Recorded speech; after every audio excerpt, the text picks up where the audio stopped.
بات صحیح سمجھ آپ پر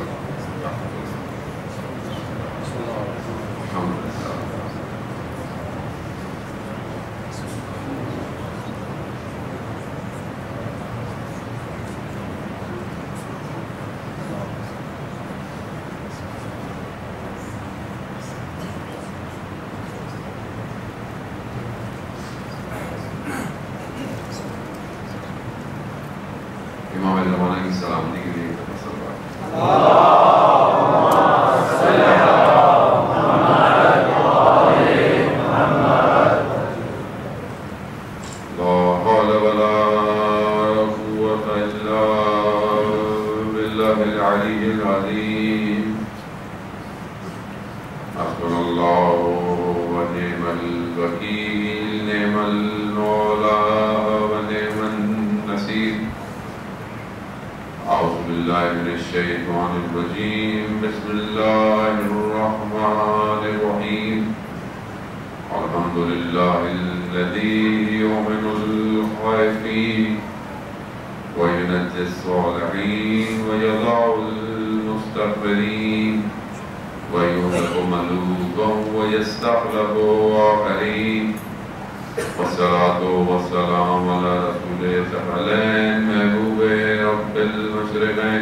یقیناً ہر مومن کے دل کو بھی ایسے ہی ہونا چاہیے کہ وہ بھی جو ہے وہ کربلا کی طرف اس کی توجہ ہو، کربلا کی طرف اس کا دل جو ہے وہ مائل ہو۔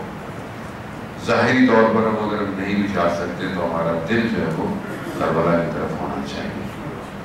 دنیا میں جتنا امام حسین علیہ السلام کا کرم ہے اس سے کہیں زیادہ عالم برزخ میں ہمیں امام کی ضرورت ہے، اور جو جتنا یہاں امام کا ذکر کرے گا، قریب ہوگا، وہ عالم جو ہے وہ اتنا ہی امام کی طرف انسان کو متوجہ کرے گا۔ تمہارا لیے تھوڑی سی دیر گفتگو جو ہے وہ، کیونکہ ہر شب جمعہ بھی ہے اور ہمارے اپنے مومنین اور ہمارے جتنے مرحومین ہوتے ہیں ان کی روحیں جو ہیں وہ ہمارے گھروں میں بھی آتی ہیں، ہمارا انتظار بھی کرتی ہیں اور ہماری طرف متوجہ ہوتی ہیں کہ میرے پیچھے میری اولاد، میرے چاہنے والے میرے لیے کیا کر رہے ہیں۔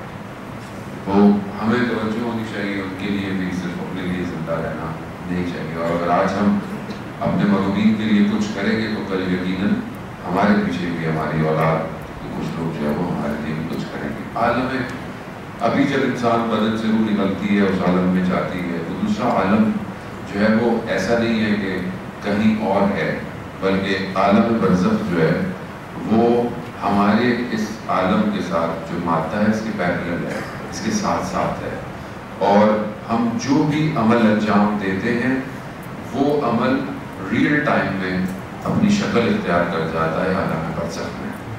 یعنی جو بھی ہم یہاں عمل کرتے ہیں چاہے اچھا ہو یا خدا نہ خواستہ برا ہو، وہ یہ نہیں ہے کہ آپ جائیں گے تو آپ کے لیے کچھ ہوگا، نہیں، آپ نے یہاں عمل کیا وہ عمل مجسم ہو جائے گا، چاہے وہ اچھا ہے تو اچھی چیز بنے گی، بری ہے تو وہ بری چیز بن جائے گی، اور یہ آپ کے ساتھ ساتھ ہے۔ اور جس حالت میں انسان کا خاتمہ ہوتا ہے وہ جو اس کی اصل حالت عالم برزخ میں ہوتی ہے وہی سامنے آ جاتی ہے۔ یہ جو انسان مرتا ہے تو اس کو اسکور کارڈ دکھا دیا جاتا ہے، یہ کیسے ہوتا ہے؟ کیسے ہوتا ہے کہ انسان اپنی قبر خود تیار کرتا ہے؟ یہ جو کہا جاتا ہے، ہوتا کیا ہے کہ ہم جو کر رہے ہوتے ہیں وہی ہمارے باطن، ہمارے عالم میں باطن پہ اثر کر رہا ہے۔ مثال کے طور پر میں نے اگر کوئی نیکی کی ہے تو کوئی اچھی چیز یا میری اپنی شکل اچھی ہو جائے گی عالم برزخ میں۔ ایک تو میں ظاہر ہوں جو آپ مجھے دیکھ رہے ہیں، لیکن اصل میری شکل کیا ہے؟ وہ میری باطن ہے، میری روح، میرے نفس کی کیفیت کیا ہے۔ اس سے ظاہر ہے صرف اہل معنی، اہل دل جو ہیں وہ اس کو دیکھ سکتے ہیں۔ آج بھی دنیا میں لوگ ایسے ہیں کہ جو انہیں دیکھتے ہیں اور جنہیں نظر آتا ہے کہ جب ان کی خدمت میں کوئی پہنچتا ہے تو وہ اس کی اصل شکل کو دیکھ رہے ہوتے ہیں، اور اسی کو دیکھ کر وہ اس کی ٹریٹمنٹ کرتے ہیں، کیونکہ بہرحال جتنے بھی ایسے لوگ ہیں وہ روحانی ڈاکٹر ہیں، اور ڈاکٹر کبھی بھی جو ہے وہ نقصان نہیں، اگر آپ چھپانا بھی چاہیں گے اس سے تو آپ ڈاکٹر سے چیز چھپا نہیں سکتے۔ تو یہ اللہ تعالیٰ نے ہمارے لیے دروازہ کھلا رکھا ہے۔ آیت اللہ بہجت رضوان اللہ تعالیٰ علیہ کی شب جمعہ ہے، آپ کی صلوات ان کے درجات میں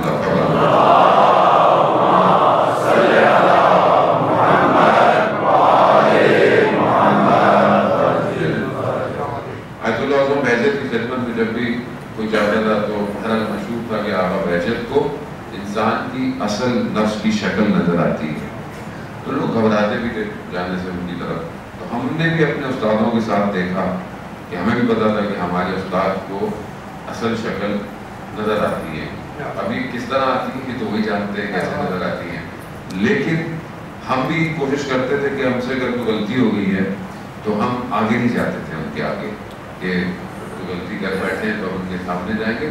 تو ہمارے استاد نے ہمیں کہا کہ یہ تم ادب نہیں کر رہے، یہ اپنے اوپر ظلم کر رہے ہو، کیونکہ اگر تمہارے اندر کوئی بیماری ہے روح کی تو وہ ہی علاج کرے گا جو روح کا ڈاکٹر ہے، تو تم اس سے دور کیوں جا رہے ہو؟ تم جاؤ ان کے پاس تاکہ وہ تمہارا علاج کرے۔ رضوان محترم رضا علی خیاط جو ایک بہت بڑے عارف اپنے زمانے میں گزرے، وہ کہتے ہیں کہ میں جو ہے وہ ایک قبرستان گیا اور میں نے دیکھا کہ قبرستان میں بڑی خوشبو آ رہی ہے، اور میں نے اس سے پوچھا گورکن سے کہ یہاں کسی کو دفنایا ہے؟ تو اس نے بولا ہاں یہ کسی کو یہاں دفنایا ہے۔ تو وہاں پہنچے اور کہا کہ بہت خوشبو آئی ہے، تو لوگوں کو نہیں آئی، تو انہوں نے کہا کیونکہ ان کے لیے عالم برزخ کھلا ہوا تھا، ان کے لیے عالم برزخ ایسے ہی تھا جیسے ہم ایک دوسرے کو دیکھتے ہیں۔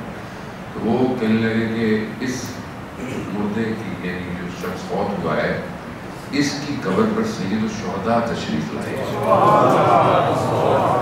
جن کے آنے کی وجہ سے خوشبو اس پورے قبرستان کو معطر کیا ہے، اور اس ایک شخص کی وجہ سے پورے قبرستان جو لوگ دفن تھے ان کی گناہوں کو بخش دیا۔ یعنی ایک شخص اس کمال پہ پہنچ جائے کہ خود امام اس کی قبر میں تشریف لائیں، کیا عام ہوگا؟ یعنی اس اندر کچھ کیا ہے زندگی میں ایسا۔ تو یہ باطن جو ہے یہ بہت مہم ہے۔ زیادہ محترم پہلے جو میری گفتگو کوشش کروں گا اس کو جو ہے وہ وارد ہوں اور اس کی طرف اپنی توجہ لے کر حاصل کروں کہ یہ باطن بہت مہم ہے امام تک پہنچنے کے لیے۔ ہم اجتماعی طور پر جب جمع ہوتے ہیں اور بڑے اچھے عمل کرتے ہیں، دعا پڑھتے ہیں، مجلس کرتے ہیں، لیکن ہماری خلوت اور تنہائی بہت زیادہ مہم ہے، اور باطن کو یہی تشکیل دے رہی ہوتی ہے۔ ہم اپنے اس باطن کو دیکھیں کہ بہرحال ابھی ہمارے باطن کی شکل کیا ہے، کیسے ہے، یعنی آپ کو اپنی کیسے شکل نظر آئے گی، آپ اپنے آپ کو کیسا دیکھتے ہیں، کیسے آپ اپنے آپ کو، آپ اندر سے کیا ہیں۔ تو یہی جو اندر ہے، جب انسان مرتا ہے نا تو وہ جو اندر ہوتا ہے نا وہ سامنے آتا ہے. یعنی جس حالت میں آپ ہوتے ہیں اسی حالت میں آپ کا مواخذہ شروع ہو جاتا ہے. اگر آپ نے کسی پہ ظلم کیا، کسی آپ کہتے ہیں نا جی یتیم کا مال کھایا، تو آپ نے آگ اپنے بدن میں ڈالی ہے. تو آگ مجھے اور آپ کو تو نظر نہیں آ رہی ہے، لیکن بدن آپ کے آگ سے ہوتا ہے. اور خدا نہ خاصہ اسی حالت میں مر گئے، آگ میں جلتے رہیں گے، ہمیں نہیں محسوس ہوگا. اس طرح کئی ایسے واقعات ہیں جو کتاب جو ہے منازل الآخرہ جو بہت مشہور کتاب ہے، علماء اس سے کئی واقعات بیان کرتے ہیں. اس میں کئی واقعات ہیں ایسے، جیسے دو جوان تھے، جا رہے تھے زیارت پہ، رستے میں کوئی حملہ ہوا، ایک کا انتقال ہو گیا، ایک مر گیا. کچھ دنوں بعد دوسرا خواب میں آیا تو اس نے دیکھا کہ بھائی وہ خواب میں بڑے سبز باغ میں ہے اور بڑی اچھی جگہ پر ہے. تو بڑا خوش ہوا کہ بھائی میرا دوست اس مقام پر ہے. لیکن دیکھا کہ اس کو نا پاؤں میں نا ایک بچھو کاٹتا ہے. سب کچھ صحیح ہے لیکن پاؤں میں ایک بچھو. تو اس نے بولا یہ کیا ہے؟ کہتا ہے کہ ہر روز مجھے کاٹتا ہے، مجھے بہت تکلیف ہوتی ہے. تو کہتا ہے کیوں؟ کہتا ہے میں ایک دن کسی دوست کے گھر کھانے میں گیا تھا تو میں نے ایک جو چاقو ہوتا ہے پھل کاٹنے والا، وہ مجھے اچھا لگا تو میں نے بغیر اس کی اجازت کے چھپا لیا. کتنی قیمت ہے اس کی، کیا قیمت ہوگی اس کی، کا چھپا لیا. کہتا ہے اب یہ وہ چاقو بچھو بن کر مجھے عالم برزخ میں روز تکلیف دے رہا ہے.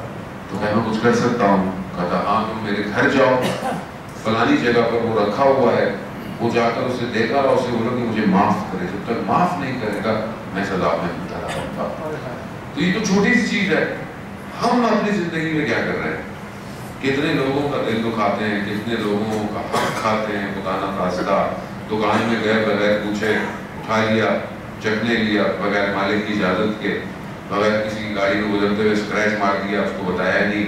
کتنی چھوٹی چھوٹی چیزیں ہیں جن کو ہم اپنی زندگی میں توجہ نہیں دیتے اور عالم برزخ میں پھنسے ہوئے ہیں. لوگ اس میں پھنسے ہوئے ہیں، ظالم محترم پھنسے ہوئے، شدید پھنسے ہوئے ہیں. ہم متوجہ نہیں ہیں.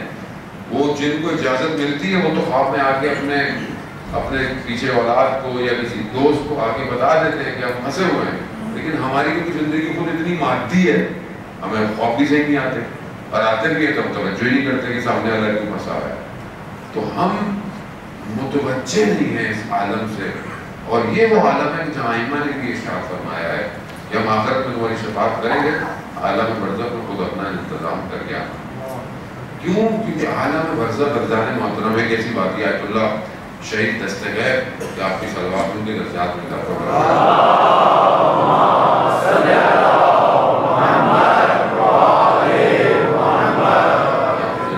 یہ میں اس کی صلوات پڑھاتا ہوں کیونکہ وہ عالم برزخ میں جب ان کو کچھ ہدیہ جائے گا یہاں سے تو اس عالم سے دیکھیں گے کہ کہاں سے آ رہا ہے، بیریڈون سے ہمیں صلواتیں آ رہی ہیں، تو وہ بھی کچھ نہ کچھ پہ آپ کی طرف جو ہے وہ عطا ضرور کریں گے. بہت زیادہ صلوات میں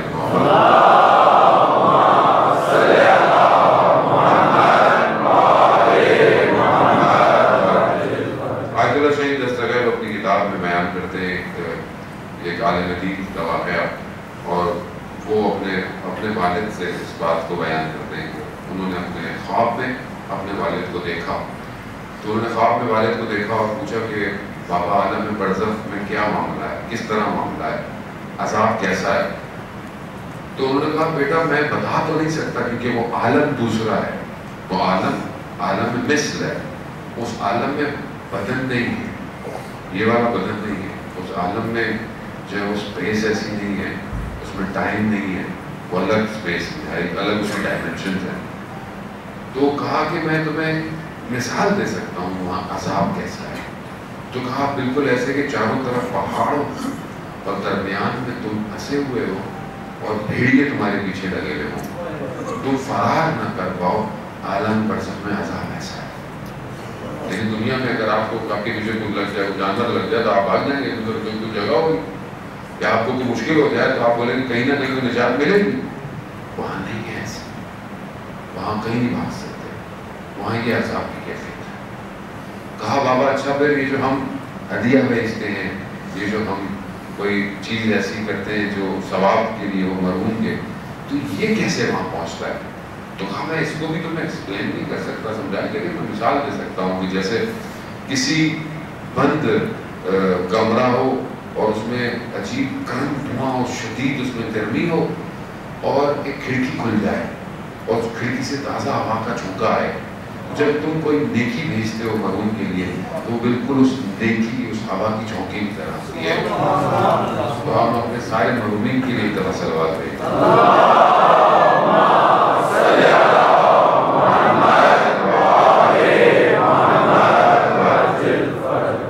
اس طرح یہ جو چیز ہم کہتے ہیں ہم مردے کو کیا فائدہ ہوگا؟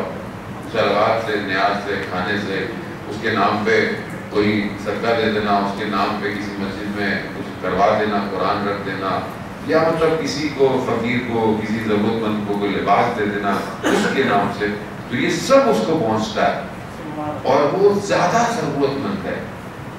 یہ اس لیے کیونکہ دیکھیں یہ وہ عالم ہے کہ جو اس عالم سے بڑا کنیکٹڈ ہے، اور جب تک آپشن ہے جب تک ساری چیزیں کھلی ہوئی ہیں. خود حضرت عیسیٰ کا میں نے پہلے بھی اپنی نظر میں واقعہ بیان کیا. حضرت عیسیٰ گزر رہے تھے، دیکھا قبر پہ عذاب ہے. کچھ عرصے کے بعد دوبارہ گزرے تو عذاب نہیں تھا. کہا پروردگار کیا معاملہ ہے یہ؟ پھر عذاب ختم ہو گیا. کہا اس کی اولاد میں سے کسی نے ایک پل ٹوٹا ہوا تھا، اس پل کو بنایا تاکہ لوگ صحیح طرح گزر سکے. اس کی اس نیکی کی وجہ سے ہم نے اس کی قبر سے عذاب ہٹا دیا.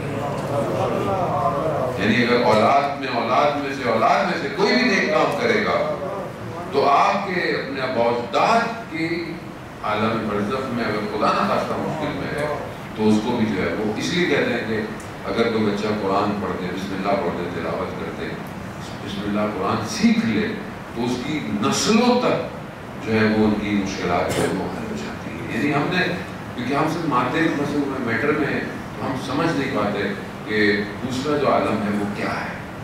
عزیزان محترم، علماء اکرام ایسے گزرے ہیں کہ جنہوں نے ایٹ دا سیم ٹائم پہ اس عالم میں بھی تھے، اس عالم میں بھی دیکھتے ہیں، اس عالم سے چیزیں لاتے ہیں، چیزوں کو پہنچاتے ہیں. ہم جو بھی کام کرتے ہیں، ہم بعض اوقات کوئی کام کرتے ہیں ظاہری فائدے کے لیے، ظاہر سے فائدہ ہو، لیکن بہت سارے ایسے کام ہیں کہ جس کا فائدہ ہو سکتا ہے ظاہر میں آپ کو اتنا نظر نہ آ رہا ہو لیکن باطن پہ آپ کو افیکٹ آتا ہے. بہت بڑے عالم دین تھے اور ان کے بارے میں کہتے ہیں کہ جب وہ نجف اشرف مولا کی حرم کی زیارت میں جاتے تھے تو ابا کو اوڑھ کے جب جاتے تھے تو صحیح تھے، جب واپس آتے تھے ابا اوڑھ کے آتے تھے. تو ان کے شاگرد نے ایک دن روک لیا ان کو کہ بھائی جاتے تو آپ سیدھے واپس آپ ابا کو سر پہ کیوں اوڑھ کے آتے ہیں؟ تو کہا میں نہیں بتا سکتا. کہا نہیں آپ کو بتانا پڑے گا. کہا ایک شرط پہ جب تک میں زندہ ہوں تم یہ بات کسی کو نہیں بتاؤ. کہا میں وعدہ کرتا ہوں. کہا کہ جب میں اندر جاتا ہوں تو مولا عنایت کرتے ہیں، زیارت میں مجھے عنایت کرتے ہیں تو میری برزخ کی آنکھ کھل جاتی ہے، اور جب میری برزخ کی آنکھ کھل جاتی ہے تو مجھے لوگوں کی اصلی شکلیں نظر آتی ہیں. اور میں اس لیے، اور یہ کیفیت تھوڑی دیر رہتی ہے تو میں اپنے آپ کو ڈھانپ کے اس لیے آتا ہوں کہ میں کسی کو نہ دیکھوں اس کی اصلی شکل، اور بعد میں جب میں اس سے ملوں تو میں اس کو اس کی طرح ملوں کہ یہ اندر کی شکلیں کیسی ہیں. تو بہرحال تو شاگرد تھا، اس نے بڑی ضد کی کہ مجھے بتائیں کہ میری شکل کیسی ہے. چھوڑو رہنے دو. کہا نہیں جب تک آپ مجھے بتائیں گے تمہاری شکل اندر سے دھلے کیسی ہے. یعنی ہم واقعا ہمیں نظر نہیں آتا، ہمارا عمل جتنا جس طرح ہوتا ہے اندر اسی جانور کی طرح ہماری شکل ہے. انسان بننا آسان نہیں ہے، واقعا انسان بننا، یعنی یہ خود انسان جانتا ہے اس کے اندر کیا ہے لیکن اگنور کرتا ہے، توجہ نہیں دیتا، کیونکہ مادے میں، کاموں میں، زندگی میں اتنا پھنسا ہوا ہے اپنی طرف توجہ ہی نہیں دیتا. اور جب توجہ نہیں دیتا تو وہ بھول جاتا ہے کہ اندر سے کیا ہے. اور آپ دیکھیں بعض اوقات بڑا اچھا آدمی ہوتا ہے ٹھیک ٹھاک، لیکن ذرا کوئی بات کرے تو کیسا پھٹتا ہے. وہ اصل میں اندر سے بہت سی ہوتا ہے، اندر قابو نہیں کر پاتا. باہر بہت اچھا ہے، سلام کرتا ہے، پیار سے ملتا ہے، لیکن شاید اپنی زوجہ کے ساتھ بد اخلاقی کرتا ہے، اپنے بچوں کے ساتھ اس کا رویہ بہتر، اپنے ماں باپ کے ساتھ بے احترامی کرتا ہے، بدتمیزی کرتا ہے. کیوں؟ اندر سے اسے نہیں. تو ہم اس حالت میں کیسے اپنے امام تک پہنچیں گے جب ہم اپنے اندر کی طرف متوجہ نہیں ہیں. پروردگار جو ہے، جہاں میں نے کل آپ کو خدمت میں عرض کی تھی، حدود الہی جو ہے، حدود الہی کو جب کوئی پامال کرتا ہے تو ظاہر ہے وہ خدا سے جنگ کر رہا ہے، خدا کے مقابلے میں آیا ہے. سورہ مجادلہ میں جہاں اس معاہدے کو، اس حدود کو ڈیفائن کیا گیا ہے، وہاں پر جو ہے وہ اگلی آیات جو ہے وہ ایک نجوہ کی طرف ایک سرگوشی کی طرف بات کر رہی ہے. کیا کہہ رہا ہے قرآن؟ کہہ رہا ہے کہ اگر جو دشمن نجوا کرتا ہے، اگر یہ 3 لوگ ہیں تو چوتھا اس میں پروردگار ہے، اگر یہ 5 لوگ ہیں تو چھٹا اس میں پروردگار ہے. یعنی کوئی بھی شخص خدا کے مقابلے میں بیٹھا ہوا یہ جو نجوا کرتا ہے، یہ جو سرگوشیاں کرتا ہے، یہ جو پلاننگ کرتا ہے، چاہے وہ اسلام کو تباہی کی ہو، چاہے وہ فرقہ واریت کی ہو، چاہے وہ کسی طریقے سے اسلام کے حدود کے مخالف ہو، یہ جو آپس میں پلاننگ کر رہے ہیں یہ سمجھ نہیں رہے. خدا قرآن میں کہہ رہا ہے کہ تم پلاننگ کر رہے ہو تمہارے درمیان میں بھی سن رہا ہوں. اور یہی وجہ ہے کہ صدر اسلام میں جب کوئی پلاننگ کرتے تھے رسول کے خلاف تو رسول پر وحی نازل ہو جاتی تھی کہ یہ منافقت آپ کے درمیان میں آپ کے خلاف یہ کرنا چاہتا ہے. کیوں؟ کیونکہ خدا موجود ہے جگہ. اور یہ بھول جاتے ہیں کہ جو نجوا کر رہے ہیں اسلام کے خلاف، کسی چیز کے خلاف، یہ خدا کے مقابلے میں آ کر، تو یہ جو ہے وہ انہیں کوئی نہیں سن رہا، خدا سن رہا ہے. اور خدا اس بات کو اپنے ولی تک پہنچا دیتا ہے کہ یہ خلاف بات کر رہے ہیں. تو آپ گھبرائیں نہیں. آج کل کے دور کے اندر دشمن پلاننگ کر رہا ہے، پھر کے واریت کر رہا ہے. خدا خود کہہ رہا ہے کہ میں سن رہا ہوں ساری پلاننگوں کو اور اپنے لوگوں کو بصیرت. اس لیے آپ دیکھیں نا کہ جو بصیرت ہے شخص، جو عالم با بصیرت ہے، وہ کیوں دور اندیشی کی باتیں کر رہا ہے؟ وہ کیسے دشمن کی باتوں کو پہچان لیتا ہے؟ وہ کیسے کہہ دیتا ہے کہ تمہارا دشمن ہے، کچھ بھی کر لینا ہے، کبھی دوست نہیں ہو سکتا. کیوں؟ کیونکہ وہ جو نجوا کرتا ہے اللہ اپنے ولی کو بتا دیتا ہے. قرآن نہیں کہتا ہے. ظاہر ہم قرآن سے ظاہر ہم دور ہے، اتنے زیادہ ہم قرآن سمجھ مختلف نہیں آتا. یہ نجوہ، یہ سرگوشیاں عالم میں ہیں. اور اس نجوے کا اصل ہدف، اس سرگوشی کا دشمن کی اصل ہدف کیا ہے؟ کیا پلاننگ کرتا ہے؟ کیا گفتگو کر رہا ہے؟ وہ یہ کہہ رہا ہے کہ اس کے 3 ہدف قرآن بیان کرتا ہے. پہلا کہ یہ گناہ کی طرف متوجہ کرے.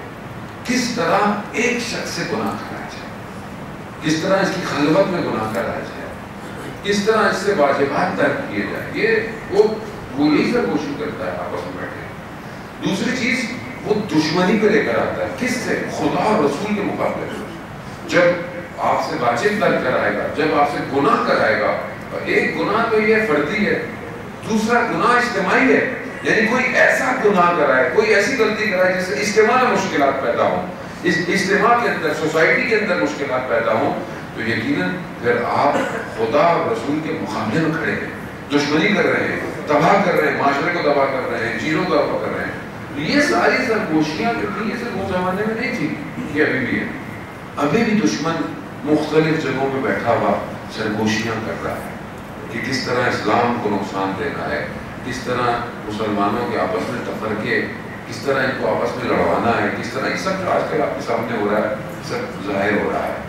اس سے بڑھ کر کس طرح ان کو اس قابل کرے کہ یہ اپنے امام کو پہچان ہی نہ پائے. یہ اس کا سب سے بڑا نجوہ ہے کہ کس طرح ان جوانوں کو برباد کیا جائے. یہ جتنے پلیٹ فارم آپ کے سامنے دنیا کے اس ٹائم سوشل میڈیا کے ڈیزائن ہے، یہ سب اس کا نجوہ ہے، یہ سب اس کی پلاننگ اور سرگوشی ہے کہ کیسے ایک جوان کو انسٹاگرام کے ذریعے سے برباد کرنا ہے، کیسے ایک جوان کو نیٹ فلکس کے ذریعے سے برباد کرنا ہے، کیسے ان کی خلوتوں میں گناہوں کو شامل کریں تاکہ یہ اپنی نماز کو ترک کر دیں، یہ اپنی عبادت سے دور ہو جائے. اب اس کو ظاہر ہے میں اس کو سمجھ نہیں پا رہا، میں ان چیزوں کو سمجھ نہیں پا رہا کہ اس ٹائم دشمن کیا گفتگو کر رہا ہے. یہ سب سر جوڑ کے بیٹھتے ہیں پوری دنیا میں، اور یہ جو ہے وہ یہ پلاننگ کرتے ہیں ہر قوم کے حساب سے، ہر فرقے کے حساب سے، ہر شہر اور ہر ملک کے حساب سے یہ پلاننگ کرتے ہیں، یہ گفتگو کرتے ہیں کہ کس طرح انسانیت کو برباد کرنا ہے. اصل میں ان کا یہ نجوہ خدا کے مقابلے میں ہے، یہ خدا کے نظام کے مقابلے میں آئے ہوئے ہیں، مگر ان کا یہ نجوہ کھوکھلا ہے، یہ کبھی بھی مقصد پہ نہیں پہنچ سکتے. محترم کیوں؟ کیونکہ اللہ کا ولی ہمیشہ سے کائنات میں موجود رہتا ہے، اور یہ جو پلاننگ کر رہے ہوتے ہیں ساری پلاننگ اس کو پتہ ہوتی ہے، اسی لیے وہ بھی پھر ایسی پلاننگ کرتا ہے جو ان کو نہیں پتہ ہوتی. دشمن نے کربلا میں کیا کیا؟ یہ اپنی پلاننگ کی، نامے بھیجے، لیٹر بھیجے گورنر کو، اس کو روکو، اس کو روکو، مانتے نہیں ہیں تو گردن اڑا دو، نہیں مانے بیعت کراؤ، نہیں مان رہے، یہاں سے نکلے وہاں سے نکلے، کعبہ آئے، کیوں کعبہ ترک کر دیا؟ کہا میں دیکھ رہا ہوں کہ احراموں میں تلوار لے کر آئے ہیں، نہیں چاہتے تھے، اس کی پلاننگ تھی نہیں مار دیا جائے، حج میں بات ختم ہو جائے کہ لوگ آئے تھے مار دے، لیکن نہیں، اللہ کا ولی ہے، سارے نجوے سنتا ہے، سارے نجوے سنتا ہے، سن رہا ہے، سب پتا ہے کہ کیا چاہتے ہیں، کیا کر رہے ہیں۔ کہا یہاں نہیں ہوگا، کہا نہیں، خود آگے جائیں گے۔ آگے جا کر اللہ کے ولی نے اپنی پلاننگ سے کربلا ڈیزائن کی ہے، ان کی پلاننگ سے نہیں کی ہے۔ یہ کربلا میں امام کو لے کر نہیں آئے، امام نے ان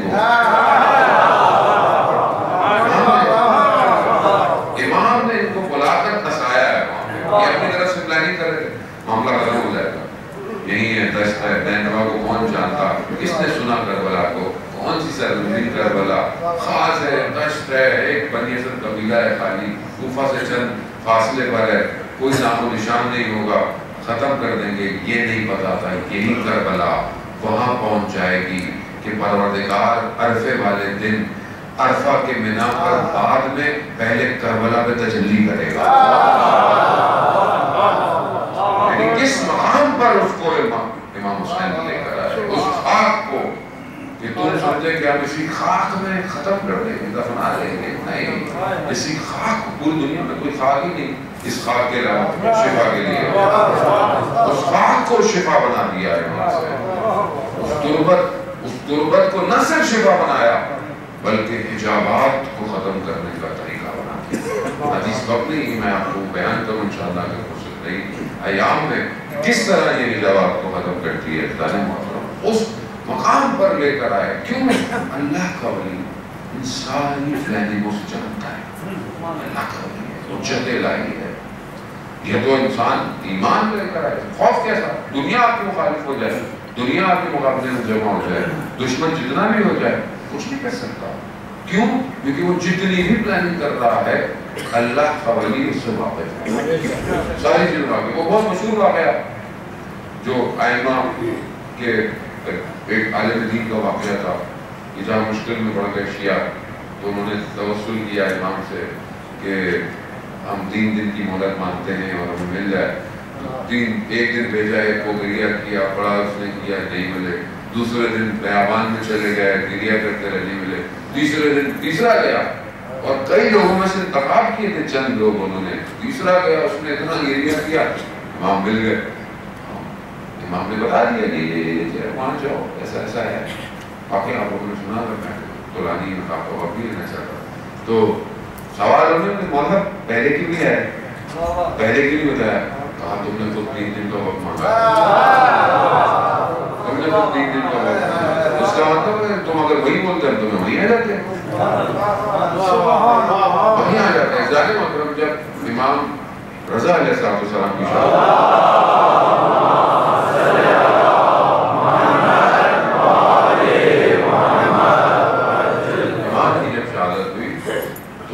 امام نے اپنے طریقے سے کہا بتا باسلط کو کہ مجھے دفنانا کیسے ہے، یہ مجھے کہیں اور دفنانا چاہیں گے، لیکن تم وہاں سے کھودیں گے تو پتھر نکل آئے گا، یہ نکل آئے گا، ایک خاص جگہ سے مجھ تم دفنانا، پورا طریقہ بتایا، مٹی نکلے گی، پانی آئے گا، پسلیاں ہوں گی، صاف کرنا، پھر مجھے دفنانا۔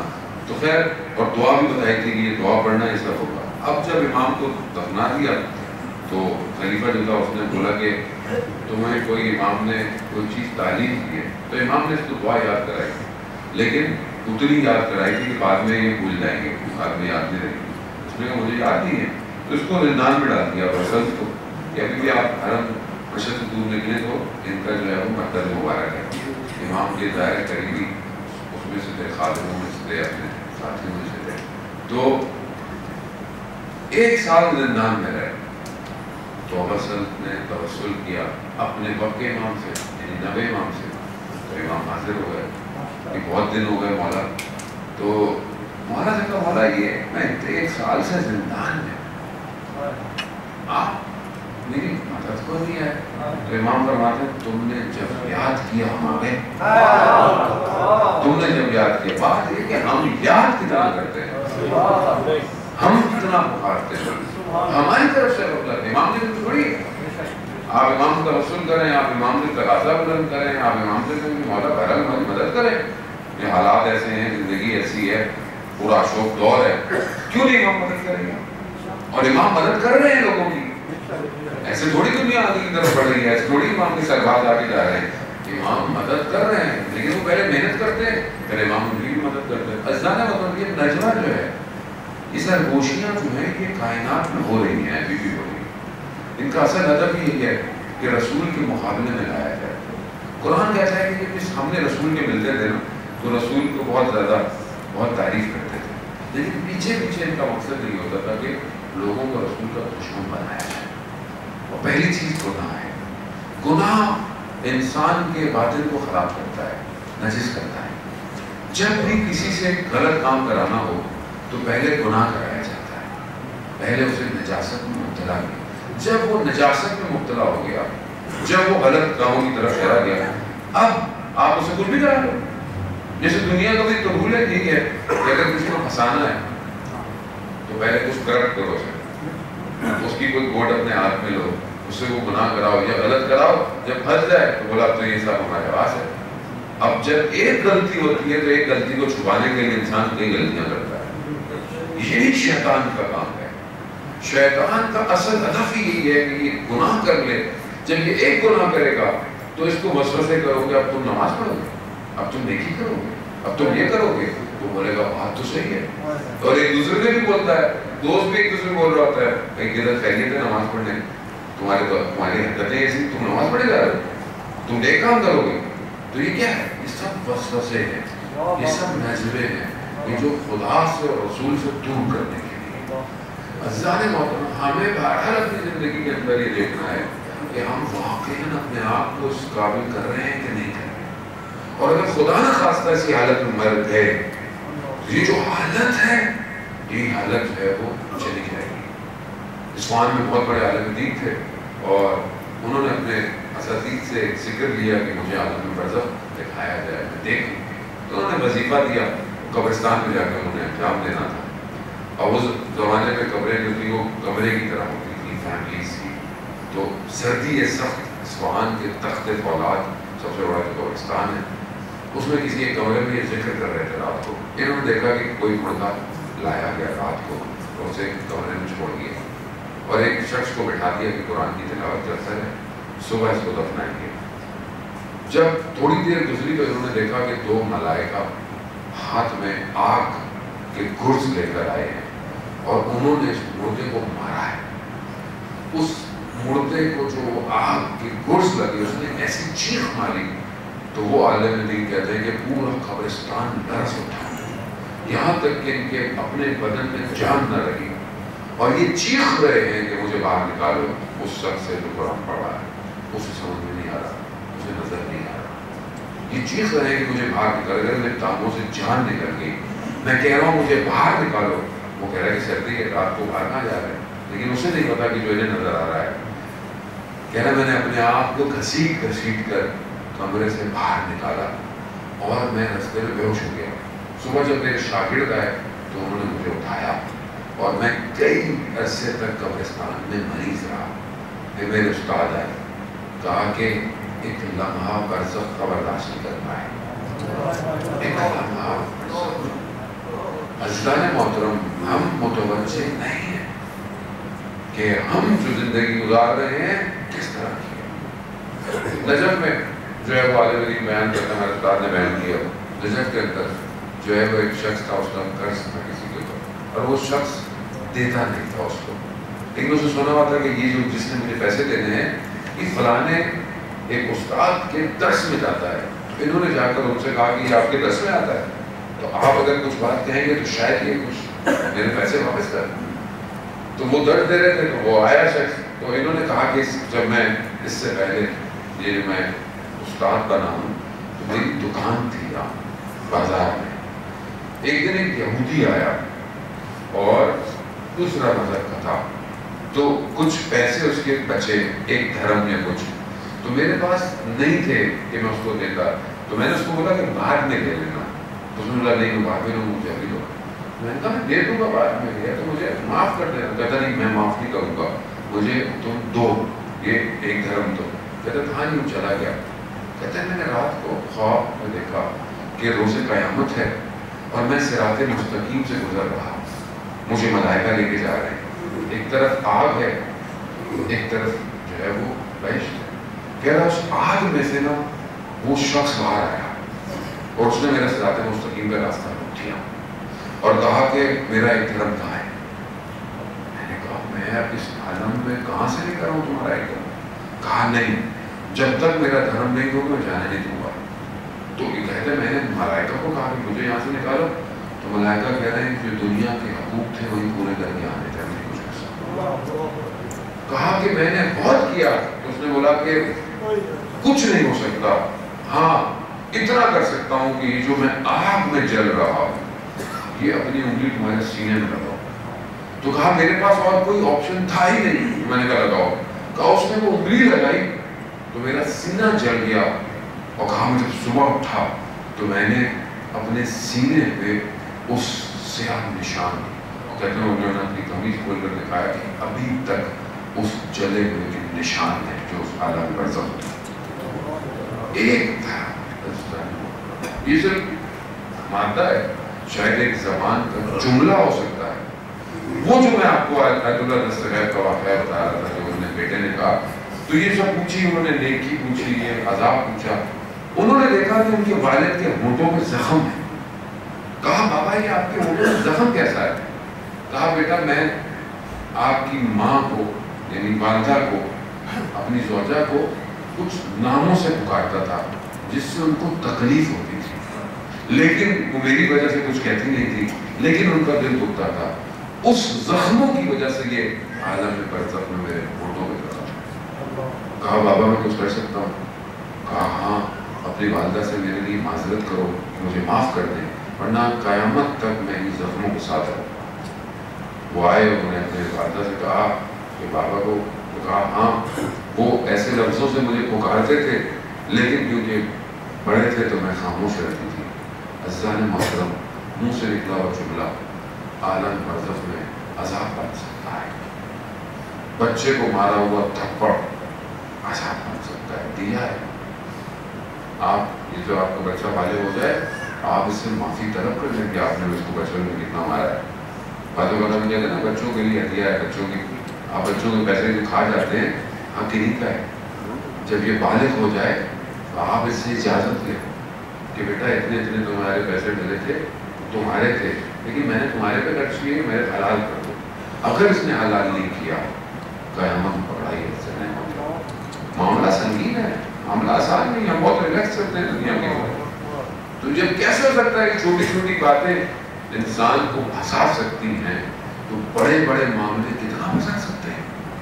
یعنی جب آپ ایک گھر کے معاملے میں پھنس گئے اور جب آپ حکمراں بن گئے, آپ کو کوئی پوسٹ مل گئی اور آپ کے منہ سے نکلا ہوا جملہ کتنوں کو نقصان دے سکتا ہے, کتنوں کی عزت خراب کر سکتا ہے, کتنوں کے لیے عذاب بن سکتا ہے, مشکل بن سکتا ہے. سب سے زیادہ عذاب اس شخص کو آئے گا جو کسی پوسٹ پر ہے اور اس نے حق ادا نہیں کیا, چاہے وہ پوسٹ حکومت کی ہو, چاہے وہ کوئی بھی پوسٹ ہو. جب آپ کو دیا اور اگر آپ کے ہوئے صادر کیے ہوئے جملے سے, کام سے, حکم سے, آرڈر سے, سگنیچر سے کہیں کوئی مصیبت پیدا ہو گئی, آپ پھنسے رہیں گے. یاد رکھیں, آسان نہیں ہے. دنیا میں بڑا اچھا ہوتا ہے, ڈیزگنیشن, پوسٹنگ, پروٹوکول سب ملتا ہے. ادھر بہت خطرناک پروٹوکول ہے. یہاں تو بہت اچھا لگتا ہے آگے پیچھے معاملہ. ایک عالم کے منہ سے جملہ نکل جائے اور وہ کسی کے عقیدے کو بدل دے, کسی کے عقیدے کو خراب کر دے, کسی مومن کے دل کو نقصان پہنچا دے, کتنا سخت ہے, کتنی ذمہ داری ہے انسان کی ان ساری چیزوں کے اندر. عزیزان محترم, تو اپنے عالم برزخ کو ابھی سے بچائیں, کیونکہ ہمیں یہ تو نہیں پتا کہ ہمیں موقع بھی ملے گا معافی مانگنے کا یا نہیں ملے گا. کسی اپنے آپ کو بچائیں. عزیزان محترم, شب جمعہ بہرحال ہم اس نجوہ کو سنیں. یہ جو دنیا میں نجوہ ہو رہا ہے بربادی کے لیے, انسان کو تباہی کے لیے, اس کا اصل ہدف امام سے دشمنی ہے, امام کے ظہور کو دیر کرنا ہے. اور اگر ہم اس سرگوشیوں کو سنتے رہے جو ہمیں نہیں سمجھ میں آ رہی, اور اگر ہم اس کا شکار رہے, تو ہم اپنے امام سے دور ہو جائیں گے.